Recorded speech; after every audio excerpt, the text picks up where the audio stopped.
Levante e arrumem suas coisas. Vamos, de pé, de pé, de pé. CGCast começando para você, sejam bem-vindos. Eu sou Daniel Ibarra e hoje nós vamos falar sobre uma das guerras mais interessantes do século XIX. E como você sabe, meu amigo ouvinte, minha amiga ouvinte, nós adoramos uma porradita no século XIX. Comigo, eles, meus queridos Renato Kloss, Glênio Madruga, tudo bem com vocês? Ô, meus queridos, tudo bom? Bull, Mac, ouvinte. Saudações cavalarianas, pessoal. Mais uma porrada aí do século XIX. CGCast 43, hein? Mais um pra conta. Oh, que beleza, hein? Coisa linda. Que beleza, nós já passamos de 100 podcasts já, hein? Tá louco. Eu acho que já estamos uns 110 podcasts já, incluindo o CGCast e PHM. Meu caro ouvinte, se você não ouviu ainda, vai lá no nosso site, clubedogenerais.org, ou então lá no seu agregador, o agregador da sua preferência no seu celular, seu super cellphone, e procura Clube dos Generais, procura CGCast que você nos encontra. Tem no YouTube também. YouTube tem os nossos podcasts. A maioria vai ter as imagenzinhas para dar aquele, né, Mac, aquele momento assim de identificação com as pataquadas que nós estamos falando. Às vezes com atraso de 5, 6 meses, mas tem. Eu nem ia dizer nada, mas já que tudo falou, bem.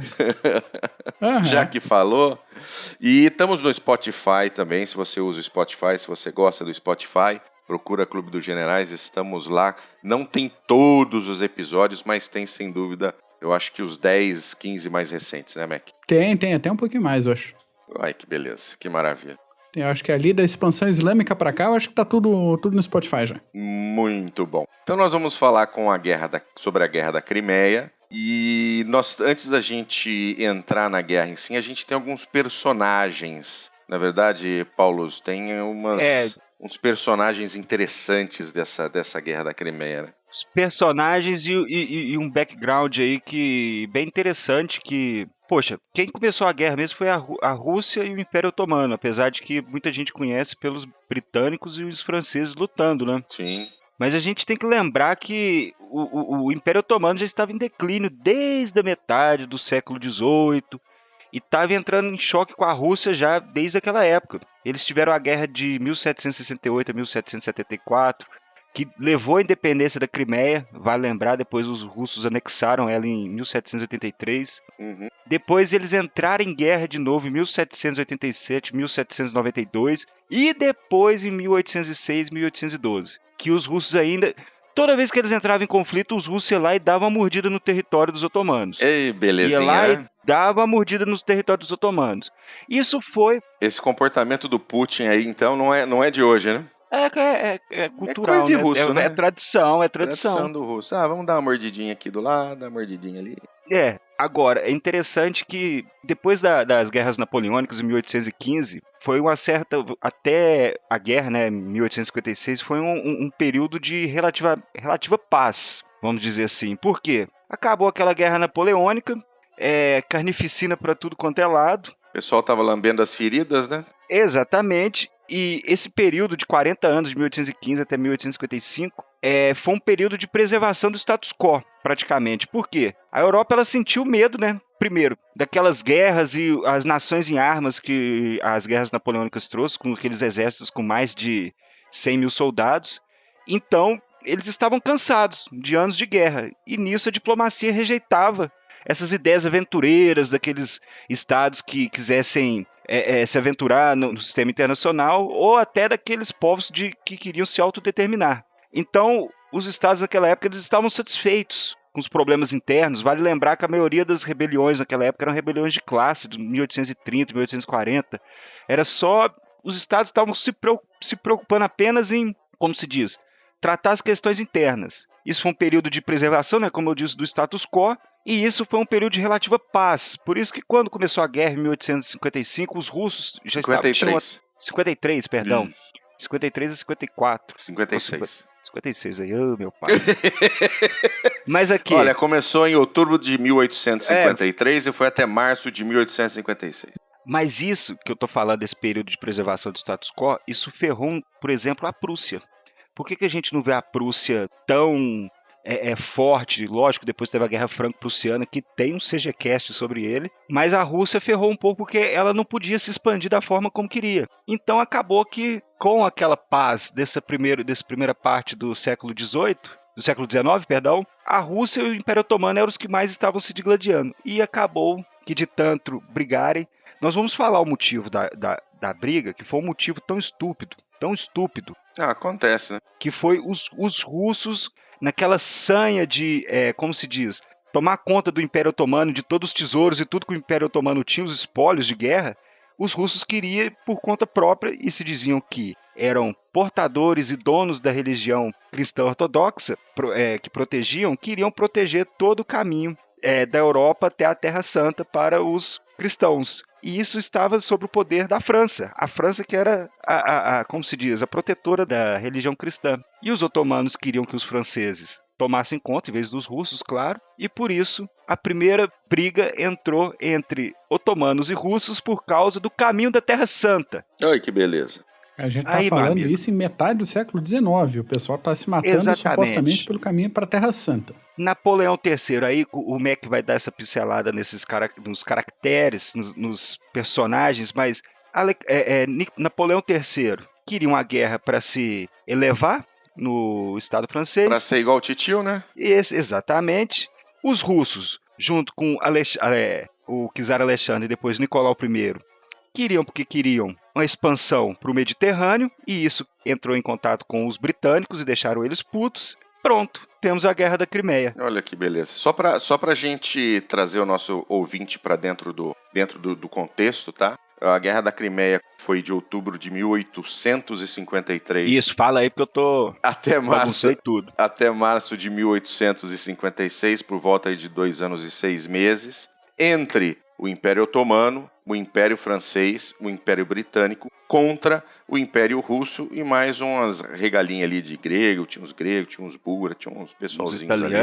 Assim como do lado aliado, entre aspas, né? O lado otomano, francês e britânico, tinha ali o Reino da Sardenha, do Cáucaso, tinha também uma meia dúzia de gato pingado ali só para proteger flanco. E essa guerra que começou ali no meio do século XIX, como já disse o nosso querido Paulo, por causa, né, do caminho da Terra Santa. Talvez nem seja assim um motivo tão nobre, mas eu acho que para os russos estava bom, né? Não, se era o motivo que dava para entrar em contato e guerra com os outros, para eles... Agora, o que acontece? A gente tem que prestar atenção um pouco na diplomacia. Por que os russos fizeram isso? Porque os russos achavam que o Império Habsburgo iria segurar o rojão com eles. Uhum. E os Habsburgo não fizeram isso. Por quê? A Áustria pediu para os russos, para o Império Russo, para sufocar a rebelião húngara de 1848. E os russos mandaram 3 exércitos para lá, sufocar a rebelião. Depois, então, os russos pensaram, bom, com isso os austríacos vão ficar do nosso lado. O que não ocorreu. Então, os russos que achavam que a Áustria e Prússia ficariam do lado deles, não ficou, e isso deixou os russos perdidos, de calça riada. Pô, o que eu vou fazer? Comecei a guerra aqui e os caras não vão me ajudar? E nisso entrou França e Inglaterra. Aí foi só... né? Mas a França... A Inglaterra tinha a Rainha Vitória, né? Isso.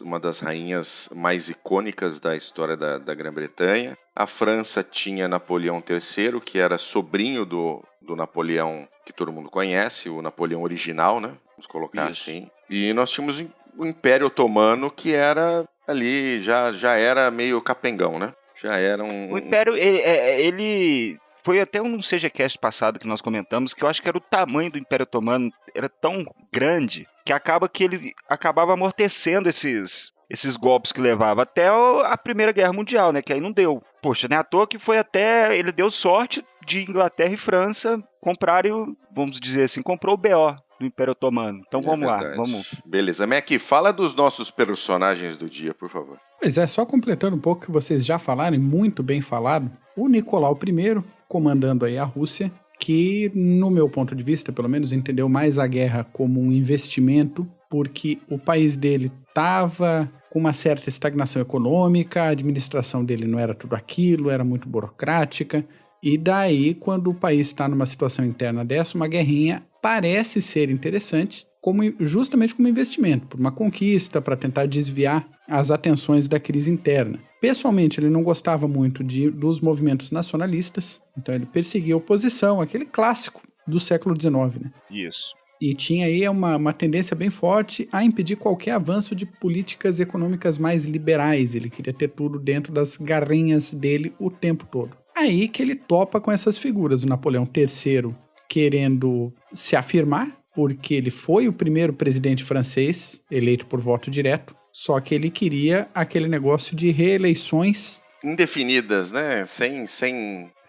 E aquele bando de chato do parlamento, aquela porcaria daquele papelzinho, aquela tal de Constituição, não deixava ele ter essas reeleições aí. Então ele deu um golpe de Estado em 1851 e se autonomeou-se a si próprio imperador em 1852. E aí ele queria justificar isso também como um expansionista, como um conquistador, como um imperador digno do titio dele. Ele queria ser um imperador legítimo, como os franceses viam. Uhum. Era o novo Napoleão, né? Pelo menos o nomezinho, né? Exatamente, tinha que fazer jus às calças, ou ao seu recheio. Isso aí. E fazendo jus às calças e ao seu recheio, Rainha Vitória, gente. A rainha que assumiu a coroa aos 18 anos de idade, que não tinha que se meter no poder direto do país dela, porque aí já se vivia uma monarquia constitucional, mas, né, quem é que vai impedir a Rainha Vitória? Então ela influenciava as decisões mais finas do governo, se metia na nomeação de ministros, e essa era, a era vitoriana, a era de governo dela, foi quando a Inglaterra viu uma grande mudança industrial, cultural, política, científica, militar. Até hoje a gente vê muito na literatura de ficção, sempre que os autores precisam ali ambientar um livro novo numa situação um pouquinho mais soturna, mais dura, que puxa, também o século XIX puxa um pouco daquele gótico cultural, a gente tem um neogótico, um renascimento medieval, vamos dizer assim. Todo esse ambiente é espelho da era vitoriana. E tudo isso não aconteceria sem um punho forte dessa rainha, que reinou por 63 aninhos. Exatamente. Caramba. Não era alguém para se provocar. Ela só foi, o tamanho do reinado dela só foi superado pela Betinha agora, uns 3, 4 anos atrás. Exatamente.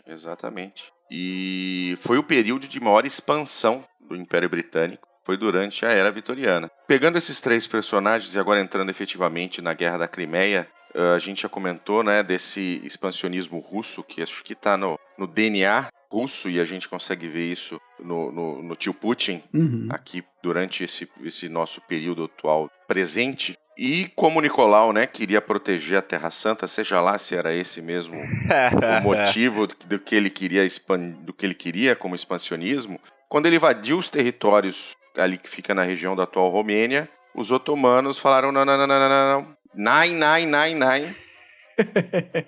E vamos partir pro pau, declararam guerra à Rússia. E as primeiras movimentações ali teve na Batalha de Sinop, né, Paulo? Isso. Foi, na verdade, até antes da Batalha de Sinop, teve um pequeno encontro entre os otomanos e os russos, e os otomanos derrotaram os russos. Um entreveirozinho. Isso. Aí os russos ficaram pé da vida e destruíram a frota marinha otomana na Batalha de Sinop, que foi em 23 de novembro de 1853. Agora, vale lembrar que a maioria dos navios, era de madeira, se eu não me engano. A maioria dos navios otomanos eram fragados de madeira, então não chegavam ao avanço tecnológico dos navios de guerra russos, que não chegavam também aos pés em tecnologia dos navios britânicos ou franceses. Mas nessa batalha entre Império Otomano, Marinha do Império Otomano e a Marinha Russa, os russos se levaram a melhor nessa aí. Os russos já tinham os ironclads, né? Isso. Já tinham os navios mais... Eram parecidos eram todos de metal, com os canhões e tal. Era um negócio interessante. Isso. E vale só um porém, que como que a gente tem que sempre citar, o comando dos mares, ou o comando das linhas de comunicação, era algo muito importante nos conflitos, não só do século XIX, mas do XVIII, XVII, XVI, enfim. Na mesma ideia de que hoje você tem o comando dos ares, então se você quer atacar alguém, poxa, você tem que ter primeiro o comando do ar, naquela época era o comando do mar, então das linhas de comunicação. Então se você derrotava, vamos supor, ainda mais no Mar Negro, que é um lugar fechado, um mar, né, não era tão grande que nem o Mediterrâneo, você comandando aquele Mar Negro inteiro, já derrotando a Marinha Otomana, para os russos era super importante, que você teria aquela liberdade de movimento. Por que foi a primeira, foi um encontro, eles tiveram um encontro em terra, no Danúbio, que os otomanos venceram, mas depois os russos foram lá e jogaram a estratégia certa e destruíram a Marinha Otomana. Pois é, e agora falando um pouquinho da batalha especificamente, foi o último grande conflito no cenário europeu, pelo menos, entre barcos à vela. Então vê que de um lado a gente está falando de navios à vela com ironclads russos, é uma coisa bem desproporcional. O saldo da batalha, depois de uma manobra de fogo cruzado de artilharia de mar e de terra, foi de 37 russos mortos, 229 feridos e 3 navios danificados, contra 3.000 otomanos mortos, 150 prisioneiros, uma fragata e um vapor afundados e 9 embarcações encalhadas. É o 7-1 aí, ó. É um 7-1 aí. É um 7-1 violento aí. E a consequência disso é que, justamente, a Europa considerou esse ataque russo um ato muito injusto. Então, todo mundo que já estava com um pé e meio atrás com os russos, já a opinião virou bastante. A vitória ficou com a pulga atrás da orelha pelo seguinte, uma queda de Constantinopla aí podia azedar toda a rota tradicional para o Oriente. E o Napoleão, por sua vez, viu a possibilidade do sucesso e da legitimação dele. Isso está acontecendo, lembremos, 1 ano depois do alto golpe dele para se tornar imperador ali da França. E nisso começa, né? Junta que tanto França quanto Inglaterra já queriam segurar essa onda de expansão russa e pronto, juntou o interesse de todo mundo. Rússia já queria uma guerrinha para expandir território, França e Inglaterra queriam uma guerrinha para segurar a Rússia e você tem um motivo aí que foi um ataque capitaneado pelos russos que pareceu, pelo menos, absurdamente desproporcional para toda a opinião pública e política da época. Aí entrou, todo mundo fez a salada e justifica um pouco que a gente falou, a guerra foi principalmente entre otomanos e russos, e a gente não botou um personagem principal dos otomanos entre os protagonistas ali, porque... Tava exprimido, nem apareceu, né? Posso parecer injusto, mas meio que não tem, assim, um otomano que se destaque absolutamente na situação. Não... Começou com eles, mas não ficou meio irrelevante para eles no meio do caminho. Assim. Acabou que a guerra, no final, não tinha nem interesse muito otomano. Depois, com o Tratado de Paris, os russos falaram, nós não vamos mexer no Império Otomano, tal, vamos respeitar as fronteiras. Mas foi que nem você falou, Mac. Ficou o Nicolau de um lado, o Nicolau I contra a Rainha Vitória, o Imperador Napoleão III e os otomanos espremidinhos lá no canto. Ajeita meu lado aí, beleza? se der, você lembra de mim aí. Se der, você lembra de mim, tal. E ajudando com carne pra bucha de canhão, né? Porque a infantaria otomana aí tava em praticamente todas as batalhas, tava junto. Mas a gente não tem um grande comandante otomano de destaque, não tem um grande general otomano que precisa... Nossa, como esse cara foi relevante pra vitória. Não tem isso, não. Não teve. É complicado isso, né? Bom, nisso, com essa... última grande batalha de navios e a Vitória chegou e achou que aquilo se preocupou com a queda de Constantinopla, né? Ela está falando ali, você comentou, né? Azedaria o caminho para a Índia. Isso. Então você tem que lembrar que o pessoal já passava ali por Suez. Então foi, vamos dizer assim, estrategicamente uma área muito complicada. Aí começou a guerra de fato, né? A guerra da Crimeia de fato. Que aí depois vem até... Antes mesmo do cerco de Sevastopol, teve aquela batalha, né? Uma batalha terrestre de Alma. Na batalha do rio Alma, de 3 horas de batalha, 6.000 russos contra 3.300 aliados mortos. 6.000 russos mortos, né? Contra 3.300 aliados mortos. Aí depois que vem o cerco de Sevastopol. Mas tem uma cagada aí no meio também, não tem, Mac? Tem uma cagada, porque depois da derrota dos russos na Batalha do Rio Alma, os aliados tiveram aquela clássica discussão de perseguimos ou não perseguimos, vamos atrás desse bando ou não vamos. Céus, vai ou não vai? Vai ou não vai? O que faremos? E nisso aí os russos retraíram e conseguiram organizar as defesas em Sebastopol. A guerra podia ter terminado aí já, e não terminou, porque ficaram discutindo, céus, o que faremos? Perderá a chance. Então, a gente vai para o cerco de Sebastopol, que foi o grande conflito dentro dessa guerra. Foi uma treta que durou de setembro de 54 a setembro de 55 e foi meio que um prelúdio do que a gente ia ver na Primeira Guerra Mundial. Muita trincheira cavada, instalação de bateria com toda a calma do mundo, construção de abrigo, toda uma organização dos russos para fazer a defesa da cidade. Então tinha 35 mil homens dentro da cidade e uma reserva aproximada de 42 mil soldados na Crimeia, que poderiam vir, dependendo da situação, para auxiliar em Sebastopol. Enquanto essa defesa era montada, a Marinha Russa afundou muitos navios no porto e usou toda essa artilharia naval como artilharia de campanha.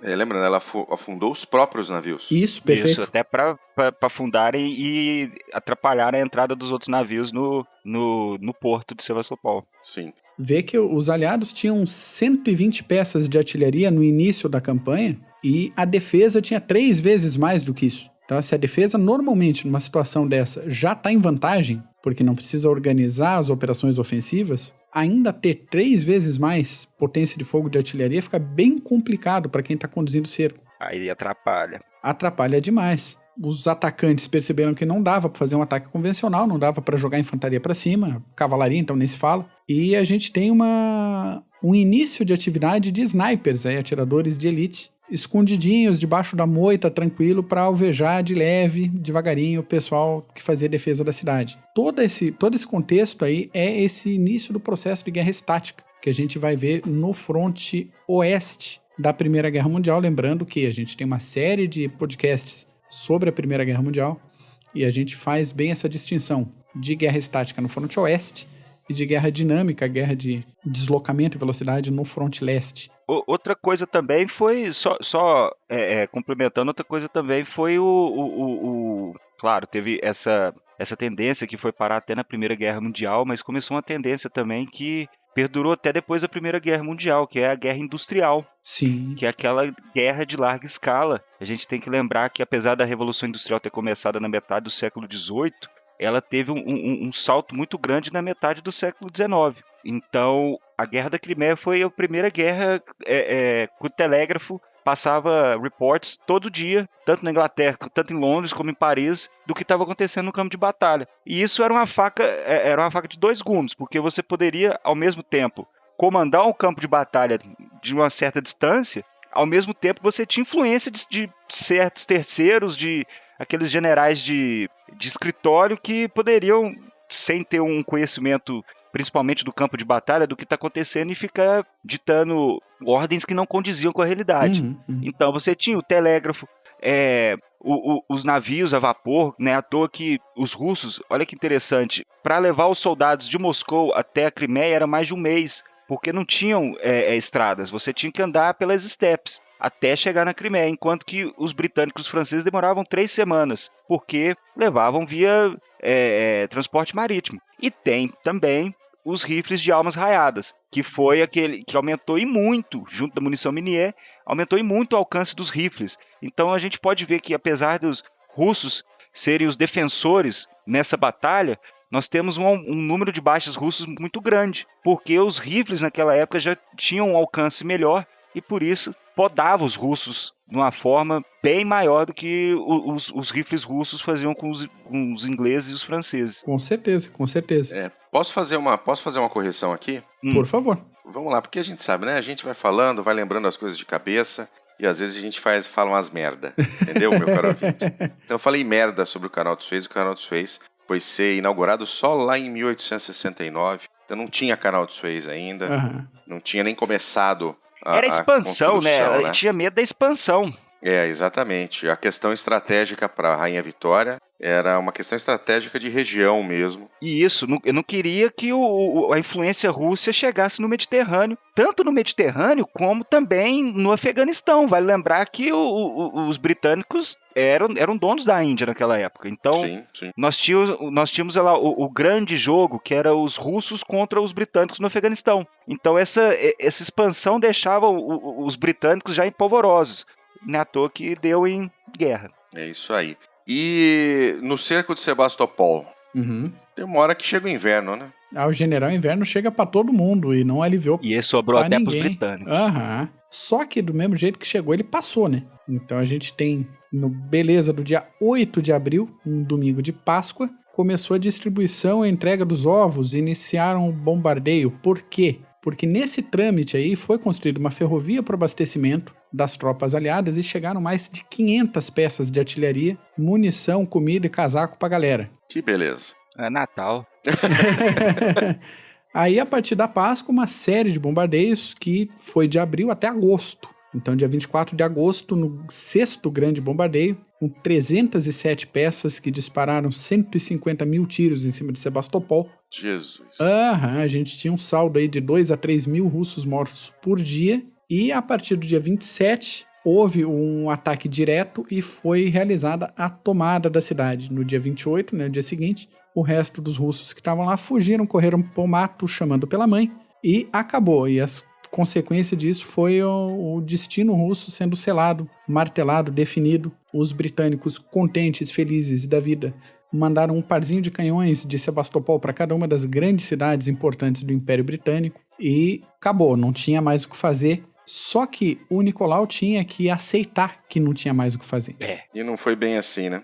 Dia 28 de agosto acabou a encrenca, até terminar a guerra, uma série de outros conflitos, desgastando tanto a Rússia como em tropa, em recurso e também as forças aliadas.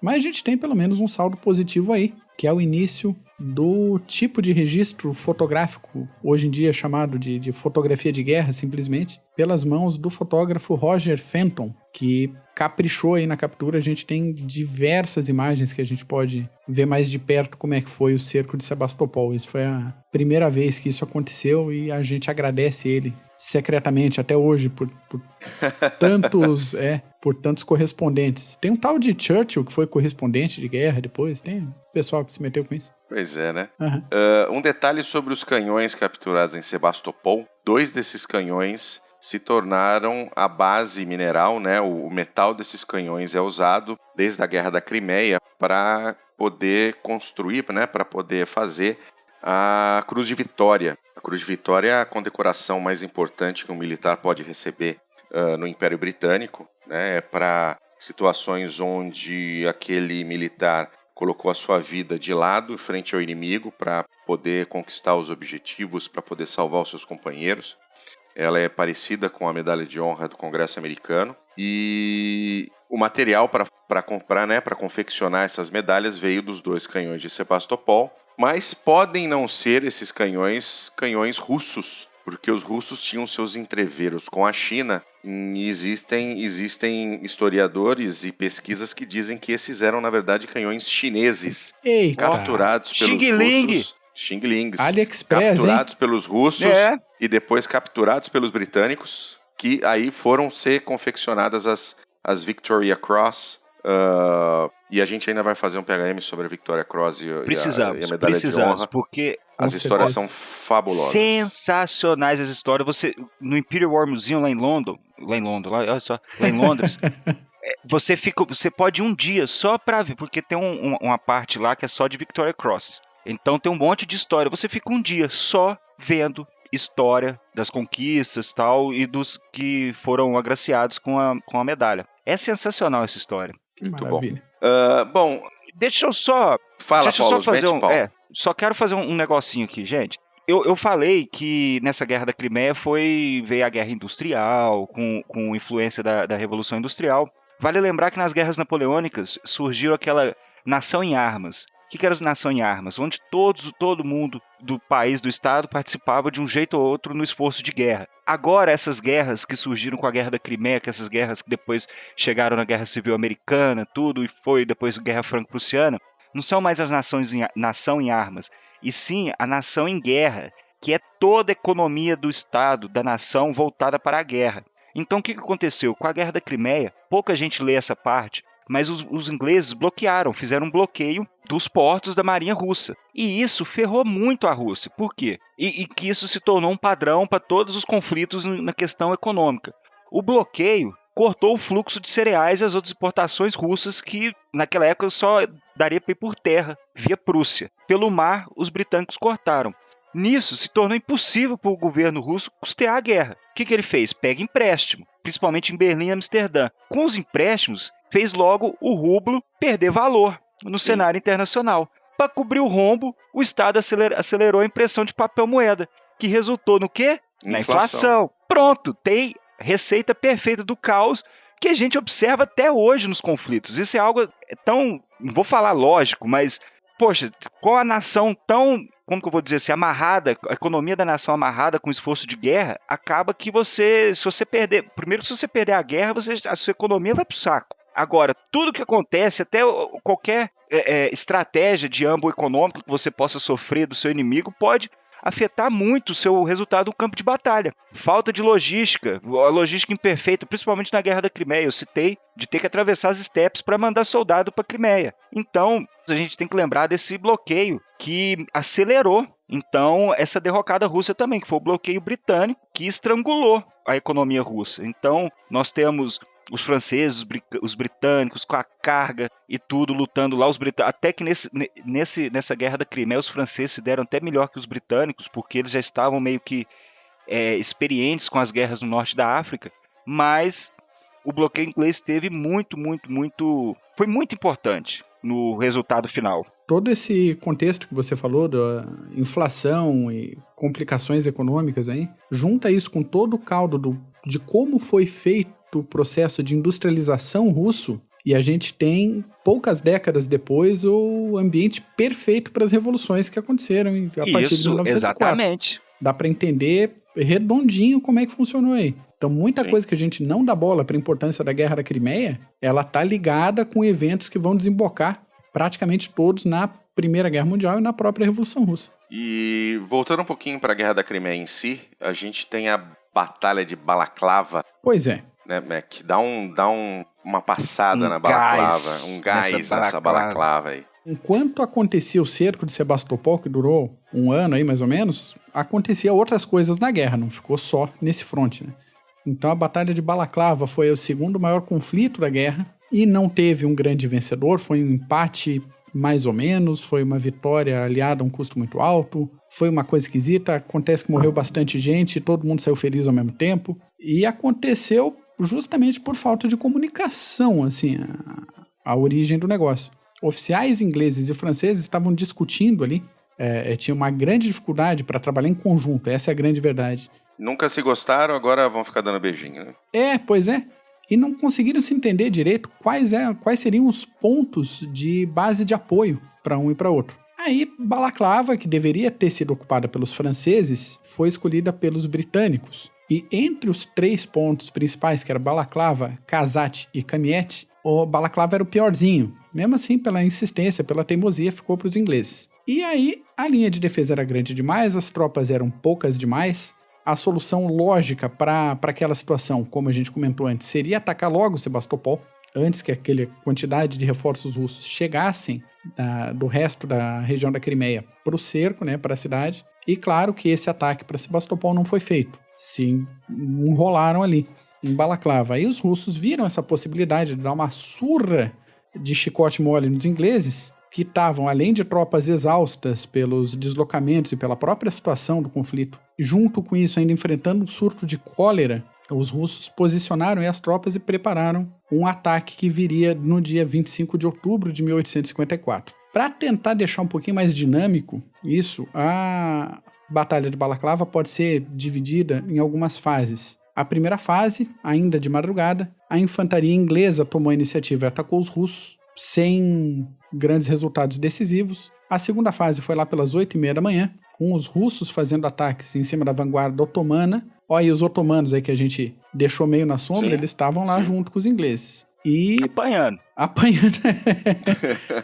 E essa combinação de infantaria, cavalaria e artilharia, todo mundo apanhando mais ou menos por igual. O avanço russo foi suspenso, foi impedido pela resistência de 700 ingleses e 1.000 turcos, mais ou menos, com uma linha muito bem comandada, muito bem organizada, e a cavalaria inglesa entrando em choque direto com a cavalaria russa. Nenhum resultado decisivo. Terceira fase, os russos, num número bem maior, foram forçados a recuar depois do impacto das tropas, não conseguiram manobrar. E a quarta fase, lá para as 10h15 da manhã, os últimos confrontos entre uma e outra tropa. Nesse rolo aí aconteceu a famosa, clássica carga da Brigada Ligeira, que a gente não vai entrar em muito detalhe agora. Por quê? Porque esse será o tema do próximo PHM, então deixa o gancho aí. Exatamente. Você que quer ouvir mais sobre a carga da Brigada Ligeira, na semana que vem a gente está aí no ar com assuntos relativos a esse ataque. No fim das contas, os aliados ficaram satisfeitos com a resistência, porque não foram vencidos, não foram tomados, não perderam Balaklava, e as linhas de suprimentos foram mantidas. Por outro lado, os russos ficaram satisfeitíssimos com a quantidade de armas capturadas, fortificações destruídas e baixas do inimigo. Quer dizer, não resolveu pra ninguém, mas todo mundo saiu contente. Negócio meio estranho essa batalha, Essa é complicado, né? Depois nós tivemos Inkerman, né? Inkerman, um outro conflito importante aí no dia 5 de novembro de 54. Os russos empolgadaços, porque descobriram várias fraquezas no fronte dos aliados, organizaram um ataque aí com mais ou menos 68 mil russos, a força de ataque em si com mais ou menos 42 mil e a força de defesa aliada com 13 mil homens. Os defensores entrincheirados ali não perceberam esse avanço russo porque quem conhece Curitiba, a região ali, perto do aeroporto, sabe a neblina desgraçada que faz de manhã, principalmente em meia estação. É terrível. Essa região aí da Batalha de Inkerman é mais ou menos a mesma coisa. A neblina estava fechadíssima e nem os atacantes sabiam exatamente contra quem que estavam indo e os defensores também não viam a proximidade dos russos que estavam conduzindo o ataque. Só que estavam entrincheirados ali dentro do possível. Aconteceu os primeiros embates, manobras de campo de tudo quanto é lado, carga de cavalaria, chuva de artilharia para tudo quanto é lado também. Diversos avanços e retrocessos, tomadas e retomadas de trincheira. Você vê um mapa animado dessa batalha de Inkerman, é coisa... Eu vou dizer isso, mas me perdoem, é a coisa mais linda essa movimentação dessa batalha. É chato, né? Tá perdoado. É chato a gente falar a quantidade de gente morrendo em 54 e dizer que é um evento lindo, mas pensando na manobra, na organização, na condução militar, foi um evento muito bem conduzido.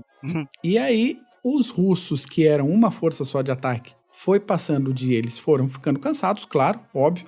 Eles não tinham reservas em descanso e os aliados receberam reforços. Então chegou reforço inglês, chegou reforço francês, a iniciativa do ataque mudou e acabou com vitória aliada disso aí. Então, se por um lado a gente tinha uma força de ataque russa de 42 mil contra 13 mil aliados na defesa, a gente tem 4.600 aliados mortos ou feridos contra 12 mil mortos e feridos russos. Aí, ó, viu? Outro 7-1, hein? Foi.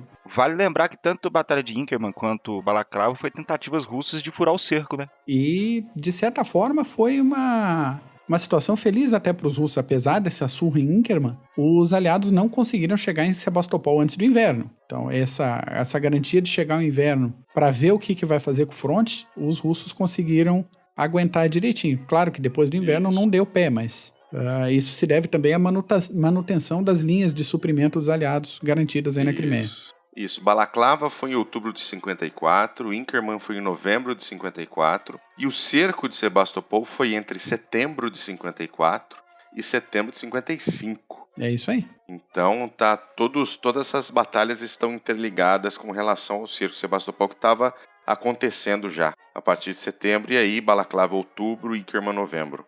E nisso nós temos a Guerrinha da Crimeia. Isso, em resumo, é a Guerrinha da Crimeia. Depois nós tivemos algumas outras pequenas batalhas, escaramuças, assim, né? Tivemos Eupatória, tivemos Chernaia, tivemos ainda uma briguinha ali no Mar de Azov e o cerco de Kar, mas depois acabou a guerra porque os russos também não aguentavam mais, né? Isso, o destino já estava selado já para os russos. Desde Sebastopol, né? Exatamente, não é à toa que com o fim da guerra veio primeiramente a assinatura do Tratado de Paris e que meio que falou, ó, sossega seu faixa aí, vocês deixam o coitado dos otomanos em paz aqui, coitado, ó, o cara já tá zoado aqui, coitado, não vai mexer com os otomanos mais não. Mas não adiantou nada, porque depois de um tempinho, os russos já entraram em contato com os otomanos do Cáucaso. Então, vamos dizer assim que o Tratado de Paris estava, não voltado, mas os olhos do Tratado de Paris estavam nos Balcãs, que é onde começou aquela briga toda, depois com os russos invadindo o Danúbio, invadindo a Moldávia, Valáquia e tal. Mas depois eles deram um jeito de sapecar os otomanos por outro lado. Então chegaram lá no Cáucaso e continuaram a batalha contra os otomanos. E vale lembrar da guerra dos russos contra os otomanos na Primeira Guerra também, Primeira Guerra Mundial. Exatamente. Sim. Estavam terminando de se resolver lá. Isso. Pra ver, a Guerra da Crimeia foi um negócio tão esquisito que teve um confronto em Petropavlovsk entre os dias 30 e 31 de agosto de 54, que foi lá no Pacífico, cara, foi a norte do Japão. Pacífico? E, assim, como, né? Por quê? Qual é a justificativa de um negócio desse? Mas teve. Guerra industrial, mandava forças lá pro outro lado, numa facilidade que não se via antes, né? Então, estava aberta a temporada de grandes manobras militares, transportes de tropas, que veio junto dos navios a vapor, né? Se você tivesse algum lugar para abastecer de carvão, tá uma beleza. É isso aí. É verdade. Compra uma mina de carvão junto. E aí, Mac, a gente tem a assinatura do tratado em março de 56. Uhum. A Rússia devolve posições no Mar Negro, na embocadura do Danúbio. Dá uma passada em cima dessas consequências. Né? Até o Paulus deu uma introdução boa já, que a Rússia sofreu algumas sanções aí, mas logo depois fingiu que não existia e continuou os planos da Rússia para a região. Entre eles, a Rússia ficou proibida de manter bases ou qualquer tipo de forças navais no Mar Negro. Pouco tempo depois isso já foi ignorado, mas o Napoleão saiu mais estufado que pombo de praça, saiu felizaço com a situação. O Império Otomano não se sabe exatamente se saiu melhor ou se saiu pior, mas a curto prazo... Sobrevida, né? Deu uma sobrevida. Deu uma sobrevida como potência europeia, reconhecido como potência europeia, mas tomou uma puxada de orelha aí, tendo que se comprometer em tratar bem os súditos cristãos de acordo com as leis europeias. Lembraram do motivo, né, principal, né? Exato. Por outro lado, aconteceu o fim da Santa Aliança, essa aliança formada em 1815 pela Rússia, Prússia e Áustria, o que gerou aumento das tensões no centro da Europa e, consequentemente, a disparada dos processos de unificação da Alemanha e da Itália. Foi o que eu falei no começo do episódio, lembra? Exatamente. Tanto Prússia como Áustria jogaram a Rússia para as cobras lá. Não vai ajudar não. Aí, quando acabou o conflito, cortou relações. Isso me lembrou um pouco da Revolução Constitucionalista de 32 aqui, onde meia dúzia de estados ficaram, né? Nós vamos ajudar São Paulo. E depois jogou para as cobras. Simplesmente jogou para as cobras, filha da puta. E daí Guerra Franco-Prussiana, depois a gente vai ver, depois a Guerra Russo-Turca de 1877-78, e coisa que anda século XIX, a cada 5 anos tem uma guerra diferente, né? Russo e turco e russo dá pra ver que não bate, né? Não bate, né? Não bate. Então essa Guerra Russo-Turca de 77-78 foi uma vitória russa, garantiu a independência da Sérvia, Montenegro e Romênia e botou a Bulgária no processo de se tornar um Estado soberano. O que isso tem a ver? Isso daí tem a ver que no iniciozinho do século XX vai ter as guerras dos Balcãs, que vão também estar plenamente, totalmente entrelaçados com o início da Primeira Guerra Mundial. Beleza. Então mais um motivo aí, mais um pé da Guerra da Crimeia por estourar da grande guerra que deveria acabar com todas as guerras. Se a gente para pensar em relação a causas e consequências, esse século XIX tem ali causas e tratados e pequenas guerras e conflitos que vão levar até a Segunda Guerra Mundial. Sim, o embrião, né? O embrião do problema todo no século XX começa ali na metade do século XIX. Exatamente. E nessa Guerra da Crimeia tivemos algumas novidades, algumas coisas interessantes. Foram usados fuzis e canhões com retrocarga. O que isso quer dizer? Se você lembrar, meu ouvinte, aqueles fuzis carregando pela boca, né, e os canhões sendo carregados pela boca, neste caso, foram aparecendo os fuzis e canhões carregados, os canhões, né, pela bunda, né, e não pela boca. Descrições táticas no Clube dos Generais. Descrições táticas de Daniel Ibarra. Os canhões carregados pela colatra, né, e os fuzis também com projéteis já sendo carregados também de uma maneira mais comum que a gente vê hoje. Estradas de ferro, né, Mac, foram muito usadas. Sim, de forma tática voltada para o fronte. Toda a logística foi repensada nessa guerra, toda a logística das futuras guerras foi inspirada na Guerra da Crimeia. Teve muito combate em trincheira, que não era novidade, mas nunca tinha acontecido com tanta força. E teve coisas que afetaram outras áreas do conhecimento também. Práticas médico-cirúrgicas com anestesia, por exemplo. Até então, lembremos aí dos documentos que a gente tem acesso hoje em dia das guerras principalmente do século XIX, tem uma abundância maior de documentação. Os médicos mantinham uma certa distância dos doentes. Quem fazia o trabalho sujo, o trabalho do dia a dia, era os cirurgiões barbeiros. Estranho cirurgião barbeiro, pois é, mas é quem estava acostumado a mexer com sangue e quem tinha o macete de deixar as facas afiadas o tempo todo. Isso vem aí da época medieval, inclusive. Isso, perfeito. É uma aglutinações de funções na mesma pessoa. Além disso, o uso de alimentos enlatados, coisa que tinha sido recém-inventado, foi usada na Guerra da Crimeia. A questão dos correspondentes de guerra, que a gente comentou por alto agora há pouco. Telégrafo, que o Paulo falou muito bem no início do episódio, com um cabo submarino aí de 550 quilômetros pelo Mar Negro. E o desenvolvimento da enfermagem profissional. E aí a gente lembra o nome de Florence Nightingale, que era curiosamente, uma inglesa nascida na Itália, ou uma italiana súdita da Rainha Vitória, escolham a ordem conforme o seu gosto. Ela chocou a família quando ela anunciou que queria se dedicar à enfermagem. A família dela era rica, era bem relacionada. Essas funções de enfermeira no fronte normalmente eram exercidas por quem estava na reta. Eram ajudantes, cozinheiras, prostitutas, quem é que estava na linha servia como enfermeira. E em outubro de 54, a Florence e uma equipe de 38 enfermeiras voluntárias que foram treinadas por ela, elas partiram para os campos de Scutari, localizados aí no Império Otomano. Então ela foi pioneira no tratamento de feridos de guerra. Conheciam ela na época como a Dama da Lâmpada, porque ela andava a noite toda para um lado e para o outro com uma lamparina daquela cuidando aí da tropa. Ela foi também pioneira no uso do modelo biomédico, tentando ser econômico na descrição. Me perdoem aí se eu falar alguma groselha. Nesse modelo, a saúde constitui a liberdade da doença, dor ou defeito. Então, a condição normal do organismo é tida como saudável. Esse modelo tornou bem mais dinâmico e bem mais preciso, na época, o diagnóstico de pacientes. Ela também contribuiu na inclusão de métodos estatísticos, não inventou, mas trouxe para o uso prático. Por exemplo, as representações com gráfico estilo pizza, que a gente conhece bastante hoje. E isso ela usava na época para dar uma representação visual mais imediata do tipo de baixa e tipo de tratamento. Mulher danada essa aí, hein? Mulher danada, cara. Porreta.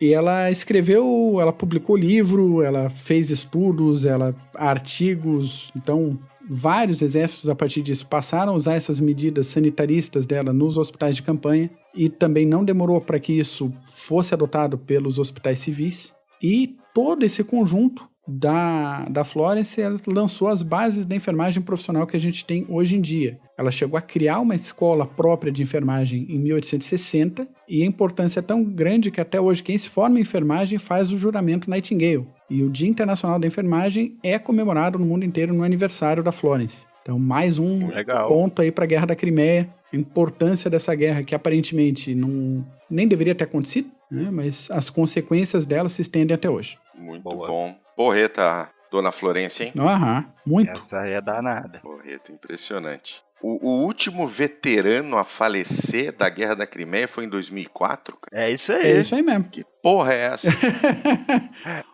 O nome do veterano é Timothy a Tartaruga. Ah, que beleza. Tartaruguinha era mascote do HMS Queen e viveu bastante, né? Até 2004. Ela nasceu em 1839 e viveu até 2004. Mas o último ser humaninho foi o Yves Prigent, seja lá qual é a pronúncia disso, mas a gente vai tentar deixar na descrição. Tá certa a pronúncia, você acertou. Acho que tá certo mesmo, é isso mesmo. É isso aí mesmo. Acertou, Yves Prigent. É. Ele nasceu em 1833 e morreu em 1938, quase viu a Segunda Guerra Mundial. Ele era um marinheiro francês. Que beleza. Muito bom, muito bom, muito bom. Excelente CGCast sobre a Guerra da Crimeia. E a gente tem algum livrinho dos senhores, Sr. Paulo, Sr. Mac? Tem. Um livrinho para indicar? Eu vou citar um livro, mas que esse livro pro ouvinte dar uma lida nele e já pegar o nosso próximo PHM. Porque o livro que eu separei para esse CGCast é A Carga da Brigada Ligeira, Opa. do Cecil Woodham Smith. Então,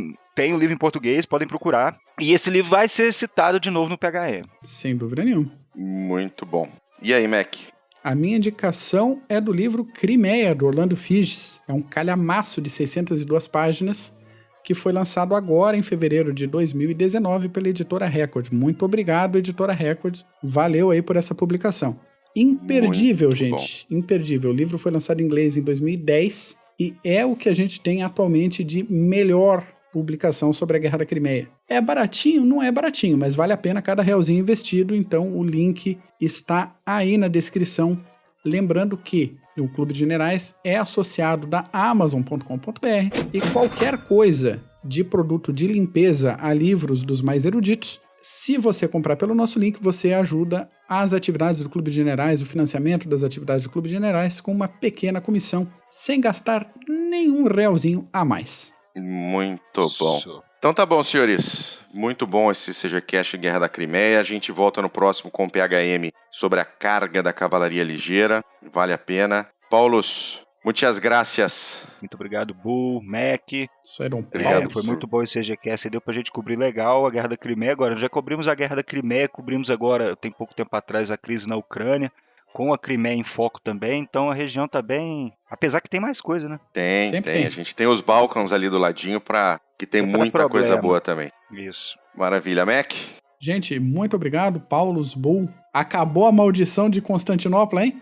É o fim da maldição de Constantinopla. Passar isso. Nossa Terceira vez é a da sorte. Pra situar nosso ouvinte aí, é a terceira vez que a gente tenta gravar e finalmente saiu. Então tá bom. Ouvinte, muito obrigado. Lembrando, clubedogenerais.org, Spotify, a gente tem aí o CG no Facebook, no seu agregador, né, Mac? Tá por aí, Instagram, Twitter, agregador, YouTube, procura Clube de Generais que acha a gente, não tem erro. Maravilha. Boa. Então tá bom, gente. Um grande abraço a todo mundo. Tchau. Tchau.